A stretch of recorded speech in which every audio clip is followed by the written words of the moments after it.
പവിത്രം സീരിയലിലെ ഇനി വരുന്ന എപ്പിസോഡിലേക്ക് എല്ലാവർക്കും സ്വാഗതം. ഈ ചാനൽ ഒന്ന് സബ്സ്ക്രൈബ് ചെയ്ത് സപ്പോർട്ട് ചെയ്യണം കേട്ടോ. അച്ഛമ്മ വേദയോട് പറയുന്നുണ്ട്, മോൾ എന്താ അവനെ സ്നേഹത്തോടെ വിളിക്കുന്നത്? ഇത് കേട്ട് വേദ പറയുന്നുണ്ട്, അങ്ങനെയൊന്നുമില്ല അച്ഛമ്മേ. ഇത് കേട്ട് അച്ഛമ്മ പറയുന്നുണ്ട്, അത് പറഞ്ഞാൽ പറ്റില്ല, എനിക്കറിയണം, നിങ്ങൾ മാത്രം ഉള്ളപ്പോൾ എന്താ അവനെ നീ വിളിക്കുന്നത്? അപ്പോഴേക്കും വേദ പറയുന്നുണ്ട്, ഞാൻ വിക്രോന്ന് വിളിക്കും. ഇത് കേട്ട് അച്ഛമ്മ പറയുക, എന്നാ നീ അവനൊന്ന് വിളിച്ചേ, ഞാനൊന്ന് കേക്കട്ടെ. ഇത് കേട്ട് വേദ വിക്രമിനെ വിളിക്കുന്നുണ്ട്. വിക്രമോ അപ്പോഴേക്കും ചായ കുടിച്ചുകൊണ്ടിരിക്കുവായിരുന്നു. വേദയുടെ വിളി കേട്ട് വിക്രം തിരിഞ്ഞു നോക്കുന്നുണ്ട്. അപ്പോഴേക്കും അച്ഛമ്മ പറയുക, അവൻ നോക്കുന്നു, അവന്റെ അടുത്തോട്ട് പോവും. ഈ വിളി കേട്ട് തിരിഞ്ഞു നോക്കുന്നുണ്ട്. അപ്പോഴേക്കും അച്ഛമ്മ പറയുക, അച്ഛത്തില് വിളിക്ക്, എല്ലാരും ഒന്ന് കേക്കട്ടെ. ഇത് കേട്ട് വേദ അച്ഛത്തില് വിളിക്കുന്നുണ്ട്. രാത്രിയായപ്പോഴേക്കും വിക്രമിന്റെ മുറിയിലോട്ട് വേദയും കൂട്ടിക്കൊണ്ട് പോവുക. എന്നിട്ട് അച്ഛമ്മ പറയുക, കാല് കെട്ടിയ ഭാര്യയെ നിന്റെ കൂടെ കിടത്താതെ അവള് ഒറ്റയ്ക്ക് ഹാളിലാണോ കിടത്തുന്നത്? നിനക്ക് എന്തര പൊട്ട, അത്രയ്ക്ക് വേറെയില്ലേ? ഇത് കേട്ട് വിക്രം ഒന്നും മിണ്ടുന്നില്ല. അപ്പോഴേക്കും അച്ഛമ്മ പറയുന്നുണ്ട്, നീ അകത്ത് കയറ്. വേദമുറിയിൽ കയറിയപ്പോഴേക്കും അച്ഛമ്മ കഥ കടക്കുന്നുണ്ട്. ക്രാഗ് ദേഷ്യത്തിൽ നിൽക്കുക. വേദോട് പറയുന്നുണ്ട്, നീ എന്തിനാടി ഇപ്പൊ ഇങ്ങോട്ട് എഴുന്നള്ളി വന്നത്? ഇത് കേട്ട് വേദ പറയുക, പിന്നെ ഞാൻ എങ്ങോട്ട് പോവാനാ? അച്ഛമ്മയല്ലേ എന്നെയും കൂട്ടി ഇങ്ങോട്ട് വന്നത്. അച്ഛമ്മ പറഞ്ഞത് കേട്ടല്ലോ, ഞാൻ നിങ്ങളുടെ ഭാര്യയാ, അപ്പൊ നിങ്ങളുടെ കൂടെയല്ലേ ഞാൻ കിടന്ന് ഉറങ്ങേണ്ടത്? നിങ്ങൾ രാത്രി എന്നോട് ദേഷ്യപ്പെട്ടിട്ട് ഒരു കാര്യമില്ല, അന്ന് ഉറങ്ങാൻ നോക്ക്. ഇത്രയും പറഞ്ഞിട്ട് വേദ അറയിൽ വിരിച്ച് കിടക്കുന്നുണ്ട്. വിക്രമിനെ നോക്കി ചിരിക്കുക.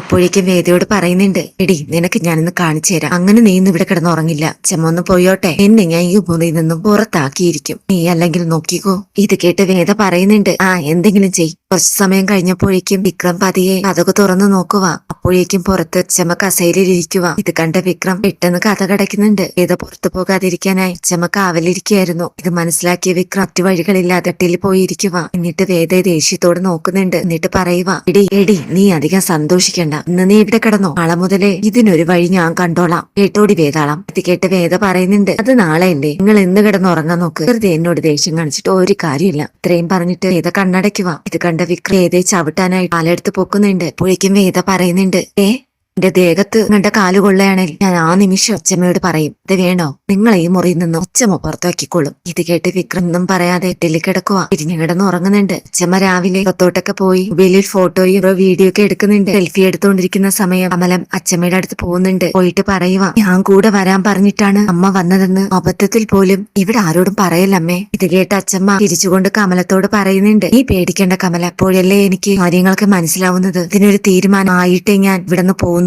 അല്ലെങ്കിൽ നിങ്ങളെയും കൂട്ടി ഞാൻ അങ്ങോട്ട് പോകും. വിക്രമിനെയും വേദയെയും ഒന്നിപ്പിച്ചിട്ടേ ഈ അമ്മിണി അച്ചമ്മയ്ക്ക് സ്വസ്ഥതയുള്ളൂ. നീ നോക്കിയോ കമല, അവരെ രണ്ടുപേരെയും ഞാൻ ഒന്നിപ്പിച്ചിരിക്കും. ഇത് കേട്ട് കമലം പറയുന്നുണ്ട്, അതുകൊണ്ട് തന്നെയാ ഞാൻ അമ്മയെ വരുത്തിച്ചത്. അമ്മയ്ക്ക് മാത്രമേ ഇനി എന്തെങ്കിലും ചെയ്യാൻ പറ്റുള്ളൂ. ഈ വീട്ടിലെ 3 മക്കൾ 3 രീതിയിലാ ജീവിക്കുന്നത്, അതമ്മയ്ക്ക് അറിയാലോ. ഞാനെല്ലാം അമ്മയോട് പറഞ്ഞതല്ലേ, ഇവരെയൊക്കെ നേരെയാക്കാൻ അമ്മയ്ക്ക് മാത്രമേ ഇനി പറ്റൂ. അതുപോലെ തന്നെ വിക്രമിന്റെ കാര്യവും. അപ്പോഴേക്കും അച്ചമ്മ പറയുന്നുണ്ട്, ഞാനൊരു കാര്യം തീരുമാനിച്ചിട്ടുണ്ട്, അത് എല്ലാവരോടും ഞാൻ പറയും. എന്റെ 3 മക്കൾക്കും ഞാൻ വാണിംഗ് കൊടുത്തിട്ടുണ്ട്, അവരത് മനസ്സിലാക്കിയ അവർക്ക് തന്നെ കൊള്ളാം. രാത്രി ഒറ്റയ്ക്ക് വിക്രമിനെയും കാത്തിയത ഇരിക്കുന്നുണ്ട്. അപ്പോഴേക്കും അച്ഛമ്മ ഇവിടേക്ക് വരുക. വേദയുടെ അടുത്ത് വന്നിരിക്കുന്നുണ്ട്. അച്ഛമ്മ വേദയോട് ചോദിക്കുന്നുണ്ട്, മോൾക്ക് വിക്രമിനെ ഇത്ര ഇഷ്ടമുണ്ട്, നിങ്ങൾ തമ്മിൽ സ്നേഹിച്ചാണല്ലോ കല്യാണം കഴിച്ചത്. ഇത് കേട്ട് വേദ പറയുക, വിക്രമിന്റെ സ്വഭാവം കൈവിട്ടു പോയ അമ്പരം പോലെയാ, അതൊന്ന് പിടിച്ചു നിർത്താൻ വലിയ പാടാ, എന്നിരുന്നാലും നമ്മൾ അതിന് ശ്രമിച്ചുകൊണ്ടേയിരിക്കും, അല്ലേ അച്ഛമ്മേ? ഇത് കേട്ട് അച്ഛമ്മ പറയുന്നുണ്ട്, മോള് പറഞ്ഞത് ശരിയാ, അവന്റെ ഈ സ്വഭാവമൊക്കെ നമുക്ക് മാറ്റിയെടുക്കാൻ പറ്റും. ഇതിന് മോളെ കൂടെ അച്ഛമ്മയുണ്ട്. ഇത് കേട്ട് വേദ നോക്കി ചിരിക്കുന്നുണ്ട്. എന്നിട്ട് അച്ഛമ്മ ചോദിക്കുക, മോൾക്ക്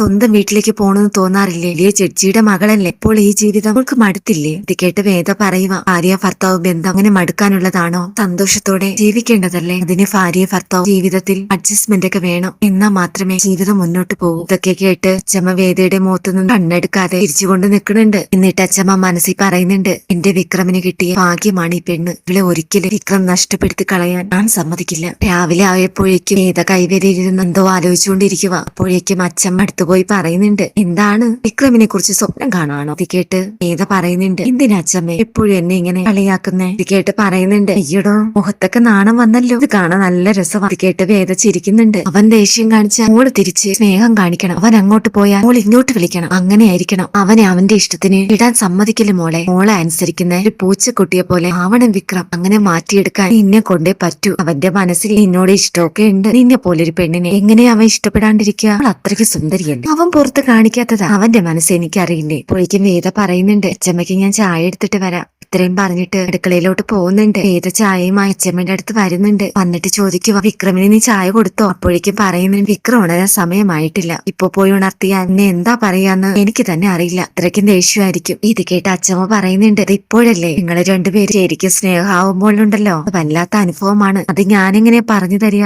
ആവേശം, വെപ്രാളം, രോമാഞ്ചം, പരവേശം, ചുരുക്കത്തിലെ പണിയാവും. ഇത് കേട്ട് വേദ അച്ഛമ്മയെ കണ്ണു തള്ളി നോക്കുന്നുണ്ട്. എന്നിട്ട് മനസ്സിൽ പറയുന്നുണ്ട്, ഈ അച്ഛൻ ആള് കൊള്ളാലോ, ഞാൻ വിചാരിച്ച പോലെ അല്ല, ആള് പൊലിയാ. അപ്പോഴേക്കും അച്ഛമ്മ പറയുന്നുണ്ട്, മോൾ ഇങ്ങോട്ട് വന്നേ. നിങ്ങളെ രണ്ടുപേരെയും ഇങ്ങനെ കയറൂരി വിട്ടാൽ പറ്റില്ല. രണ്ടുപേരും ഒന്നിപ്പിക്കണ്ടേ? വേദയുടെ കൈ പിടിച്ച് മുറിയിൽ നിന്നും പുറത്തോട്ട് പോകുന്നുണ്ട്. അപ്പോഴേക്കും വിക്രം വരുന്നുണ്ട്. അച്ഛമ്മ വിക്രമിനെ കണ്ടപ്പോ വേദയുടെ ചെവിയിൽ പറഞ്ഞു കൊടുക്കുന്നുണ്ട്, ഞാൻ എന്ത് പറഞ്ഞാലും മോള് കേൾക്കണം കേട്ടോ.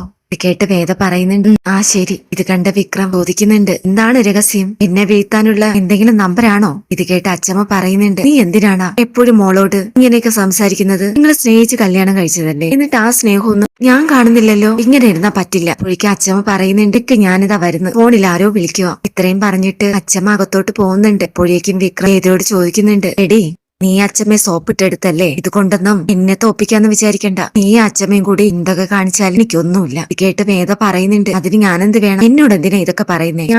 ഞാൻ അച്ഛമ്മയെ സോപ്പിട്ടെടുത്തിട്ടില്ല, അതിന്റെ ആവശ്യം എനിക്കില്ല. എന്തായാലും നിങ്ങളുടെ അച്ഛമ്മ ആള് പുതിയ, അതെനിക്ക് മനസ്സിലായി. നേരത്തെ വരണമായിരുന്നു ഇങ്ങോട്ട്, എനിക്ക് പലതും നടക്കുമായിരുന്നു. ഇത് കേട്ട് വിക്രം വേദയെ ദേഷ്യത്തിൽ നോക്കുക. എന്നിട്ട് പറയുന്നുണ്ട്, ഈ അച്ഛമ്മയുടെ ഒരു കാര്യം സ്വസ്ഥത പോയി. ഇത് കേട്ട് വേദ പറയുന്നുണ്ട്, ഇതൊന്നുമല്ല മോനെ, പണി വരാൻ പോകുന്നതേ ഉള്ളൂ. ഇത് കേട്ട് വിക്രം വേദയെ തുറച്ചു നോക്കുന്നുണ്ട്. അപ്പോഴേക്കും അച്ഛമ്മ വന്നിട്ട് പറയുന്നുണ്ട്, ഈ കാപ്പി കുടിച്ചോ? ഇത് കേട്ട് വിക്രം പറയുന്നുണ്ട്, ഇല്ല അച്ഛമ്മേ, എനിക്ക് അത്യാവശ്യമായിട്ട് പുറത്തു പോകണം, എന്നിട്ട് ഞാൻ കഴിക്കാം. ഇത്രയും പറഞ്ഞിട്ട് വിക്രം പോവാനായി നിൽക്കുക.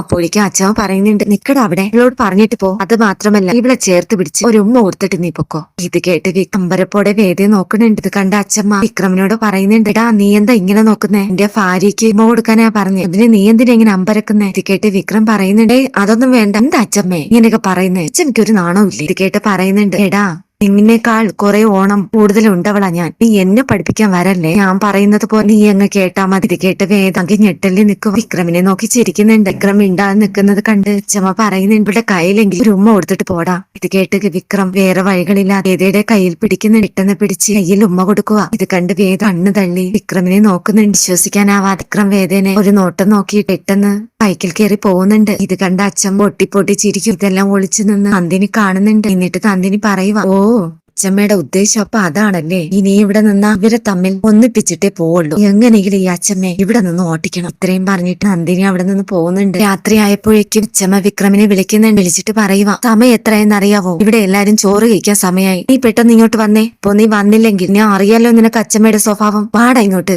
ഇത്രയും പറഞ്ഞിട്ട് ഫോൺ കട്ട് ചെയ്യുന്നുണ്ട്. വേദയുടെ അച്ഛമ്മ പറയുക, അവനിപ്പോ എത്തും, എല്ലാവർക്കും ഒരുമിച്ചിരുന്ന് ഭക്ഷണം കഴിക്കാം. ഇത് കേട്ട് കമലോ വേദയും ചിരിക്കുന്നുണ്ട്. കുറച്ചു നേരം കഴിഞ്ഞപ്പോഴേക്കും വിക്രം വരുന്നുണ്ട്. ചോറ് കഴിക്കാനായി വിക്രം തറയിലിരിക്കുക. ഇത് ഇലയൊക്കെ ഇട്ട് കൊടുക്കുന്നുണ്ട്. അപ്പോഴേക്കും അച്ഛമ്മ പറയുന്നുണ്ട്, വിക്രമൻ ചേട്ടൻ ആദ്യം കഴിച്ചോട്ടെ, ഞാൻ പിന്നെ കഴിച്ചോളാം. ഇത് കേട്ട് അച്ഛമ്മ പറയുന്നുണ്ട്, വേണ്ട മോളെ, അങ്ങനെ കുലസ്ത്രീയൊന്നും ആവണ്ട. മോള് പോയി അവന്റെ അടുത്ത് പോയിരിക്കും, നിങ്ങളെ രണ്ടുപേരും ഒരുമിച്ചിരുന്ന് കഴിക്കുന്നത് ഈ അച്ഛമ്മ കാണട്ടെ. ഇത് കേട്ട് വിക്രം വേദയെ ദേഷ്യത്തിൽ നോക്കുന്നുണ്ട്. വേദ ചിരിച്ചുകൊണ്ട് വിക്രമിന്റെ അടുത്തിരിക്കുക. വിക്രമിന്റെ ദേഹത്ത് തട്ടിയപ്പോൾ കൈമാറ്റുന്നുണ്ട്. രണ്ടുപേരും ചോറ് കഴിക്കുക. അപ്പോഴേക്കും അച്ഛമ്മ പറയുന്നുണ്ട്, സ്നേഹമുള്ള ഭാര്യയും ഭർത്താവും അങ്ങോട്ടും ഇങ്ങോട്ടും ചോറ് വാരി കൊടുക്കാറുണ്ട്, ഒരു ഉരുള ചോറ് ഇവിടെ വായിൽ വെച്ച് കൊടുക്കടാ. ഇത് കേട്ട് വിക്രം വേദയെ ദേഷ്യത്തിൽ നോക്കുന്നുണ്ട്. ഇത് ചിരിക്കുക. അമലം ഇതെല്ലാം കണ്ട് ചിരിച്ചുകൊണ്ട് നിൽക്കുന്നുണ്ട്. ഇതൊക്കെ വായിൽ വെച്ച് കൊടുക്കുന്നുണ്ട്. ഇപ്പോഴേക്കും അച്ഛമ്മ പറയുക, നീ എന്തിനാ നോക്കി നിൽക്കുന്നേ? അവനും കൊടുക്കതുപോലെ. ഇപ്പോഴേക്കും വേദ വിക്രമിനും കൊടുക്കുന്നുണ്ട്. വിക്രം പെട്ടെന്ന് കഴിക്കുന്നുണ്ട്. എന്നിട്ട് എഴുന്നേക്കാനായി നിൽക്കുക. അപ്പോഴേക്കും അച്ഛമ്മ പറയുന്നുണ്ട്, നീ അവിടെ ഇരിക്കടാ, അവള് കഴിച്ചിട്ട് എഴുന്നേറ്റാ മതി. ഇത് കേട്ട് വിക്രം വേദ കഴിച്ച് തീരുന്നത് വരെ കൂടെ ഇരിക്കുന്നുണ്ട്. വേദ വിക്രമിനെ നോക്കി ചിരിക്കുന്നുണ്ട്. കഴിച്ചതിന് ശേഷം വിക്രം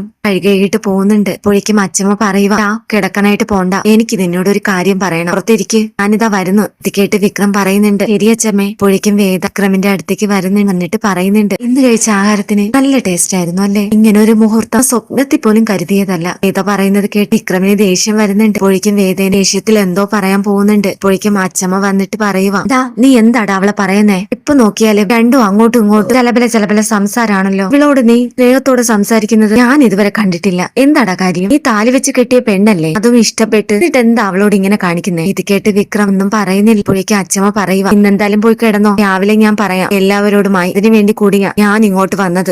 നീയും പോ. ഇത്രയും പറഞ്ഞിട്ട് അച്ഛമ്മ അവിടെ നിന്ന് പോകുന്നുണ്ട്. വിക്രം വേദേനെ ദേഷ്യത്തോടെ നോക്കി നിൽക്കും. അച്ഛമ്മ രാവിലെ എല്ലാവരെയും വിളിച്ച് ഒരുമിച്ച് നിർത്തുന്നുണ്ട്. എന്നിട്ട് പറയുന്നുണ്ട്, എനിക്ക് നിങ്ങളോട് എല്ലാവരോടുമായി ഒരു കാര്യം പറയാനുണ്ട്. അതിനാണ് എല്ലാരും വിളിപ്പിച്ചത്. ഇത് ഞാൻ എടുത്ത തീരുമാനമാണ്. ഇതിനെ എതിർത്തൊരു മറുപടി നിങ്ങൾ ആരും പറയാൻ പാടില്ല. ഞാൻ പറയുന്നത് മനസ്സിലാവുന്നുണ്ടോ സുധാകര? ഇത് കേട്ട് മാഷി ചോദിക്കുന്നുണ്ട്, എന്താ അമ്മ പറയാൻ പോകുന്നേ? കാര്യം എന്താ? എനിക്കൊന്നും മനസ്സിലാവുന്നില്ല. ഇത് കേട്ട് അച്ഛമ്മ പറയുന്നുണ്ട്, കാര്യം എന്താണെന്നൊക്കെ ഞാൻ പറയാം. ഇത് കേട്ട് വിശ്വം പറയുന്നുണ്ട്, എന്താ കാര്യം അച്ഛമ്മേ? മനുഷ്യനാകെ ടെൻഷനിലിരിക്കുക. ഇത് കേട്ട് അച്ഛമ്മ പറയുന്നുണ്ട്, നിനക്കതിന് എന്തിനാണ് ടെൻഷൻ? ജോലിക്കും കൂലിക്കും പോവാതെ 24 മണിക്കൂറും ഉറക്കം ഉറക്കം ഉറക്കം. ഇത് കേട്ട് നന്ദിനി ചിരിക്കുന്നുണ്ട്. നിങ്ങൾ എല്ലാ പേരും 2 ദിവസത്തേക്കുള്ള ഡ്രസ്സുകളെല്ലാം എടുത്ത് തയ്യാറായിക്കോളൂ. എന്റെ കൂടെ നിങ്ങളും വരുന്നുണ്ട് ഇങ്ങോട്ടേക്ക്, എന്റെ നാട്ടിലോട്ട്. ഇതനുസരിക്കാൻ നിങ്ങൾക്ക് എന്തെങ്കിലും ബുദ്ധിമുട്ടുണ്ടോ?